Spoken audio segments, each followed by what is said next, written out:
Santo mwitu no kijamde. Gayamwe.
nibaza yuko tutokuyuta twishura icyo bavuyeko umugabo ahanini icyo twovuga nibaza ko twotangurira ko no guhoza abene gihugu basanzwe bafise ibyo badandariza muri no soko kuko ni ibintu bibabaje cyane kubona urukurikirane rw'amasoko gumasha tubanza cyambere cyo guhoza ababuriye ibyabo ngaha ibisigaye icyo byavuye ko nibaza ko byoza mu matohoza agiye gukorwa kuko n'umuriro wadutse mu gihe twari mu nama aho kuri Donatus umugabo cyabisaba yuko abari muri leta twokwihutira ngaha kuraba hanyuma twagira dushimire kandi n'abajejwe umutekano bashoboye kuhashika hakiri kare ko murabona yuko naho umuriro washoboye kwaduka bashoboye gutabara kandi bashoboye gukinga.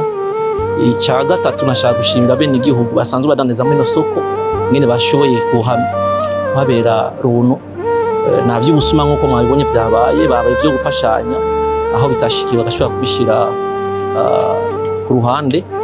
Ikindi nuko twamenyesha yuko leta iri kwirakurikirana hafi cyane bikurira bibaza ko vuba ashobora gusohoka ingingo zijanye n'ingene bishobora gukinga. Nibaza ko ari ivyo twovuga ico byavuye ko sico gihambaye ubu twavuze yuko amatoza agiye aracari kare kugira dohoge uruhombo kuko bisaba yuko tumenya babuze tumenye ibyabo ukuntu byahora bingana. Nibaza ko ari ikintu tugiye gukorera ko gadushiye kuraba uko bimeze. Ibyo byose nabivuze yuko biri mu byo leta igiye kwiyumvira kuko murazi ko leta ari umuvyeyi iyo ibyago by'ibishikiye abene igihugu kuko leta ni wewe ni jewe. Nibaza yuko leta mu byo igiye kwiga n'igiye gukorera ko nibaza ko nico kibazo kigeza mu cyiyumvira.